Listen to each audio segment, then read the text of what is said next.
આપણને વ્યક્તિના પોઝિટિવ દેખાતા હોય છે, પણ જ્યારે નેગેટિવનો ટ્રેક ચાલુ થાય ને તો એટલું બધું આગળ જાય છે. સાથે પેરેલલમાં કહેતા હોઈએ કે પોઝિટિવ પણ એ એટલું બધું ટેક ઓવર કરી નાખે ને એ વ્યક્તિને માટે નેગેટિવ, તો એને કેવી રીતે આપણે પાછું લેવાનું? એ તો પાછું લાવવાનું. કારણ શું છે કે હંમેશા એક વસ્તુ 100% સમજી જ લેવાની. જો માન મળે ને તો પોઝિટિવ, અને માન ઓછું મળે, બીજાને મળે, અપમાન મળે તો નેગેટિવ. એટલે આ સિદ્ધાંત પકડીને ચાલો, મને વાંકું કેમ દેખાય છે માટે વાંક મારામાં છે. એટલે એવું એટલે આપણે જ્ઞાનથી જાઓ ને કે આજ બધાને વાંકા દેખાય છે, ના બધા તો સરસ જોઈએ છે, શુદ્ધાત્મા તો છે જ. અને એના જો કેટલી કોટી જન્મની પુણ્ય જાગી હશે ત્યારે આ ટોળામાં આવી શક્યા.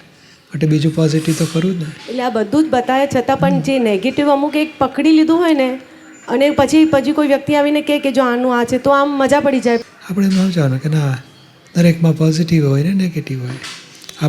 આપણે તો એક નહીં પેલી ફોર્મ્યુલા રાખી છે ને, સામાના વિનય મારો, પોઝિટિવ જુઓ, પોઝિટિવને એપ્રિશિએટ કરો.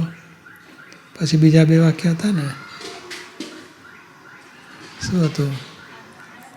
ના કામકાજના હજુ નેગેટિવ દેખાય તો એના માટે પ્રાર્થના કરો, અને એના જેવા નેગેટિવ આપણામાં ચેક કરો કે અડધો ટકો આપણામાં છે. એનામાં તો લગભગ 100% હોય જ. આપણામાં અડધો ટકો છે, ચેક તો કરો. જો કોકનામ દેખાતો ચેક કરો, આપણામાં ક્યાં છે? ઢગલી બંધ દેખાશે. આપણને પોતાનું જડવું બહુ મુશ્કેલ. એટલે સહેલામાં સહેલો રસ્તો, કોક જૂઠું બોલતી હોય આપણે આવું કોક દાડો કરેલું, કોકની ધારી ઉપર કરતી હોય કોઈની ઉપર, આપણે આવું કર્યું હતું. કોકના નેગેટિવ બોલતી હોય તો આપણે કોક દાડો બોલેલા, તો આપણું ક્યારે સોલ્વ કરીશું? આ સારામાં સારું અવસર.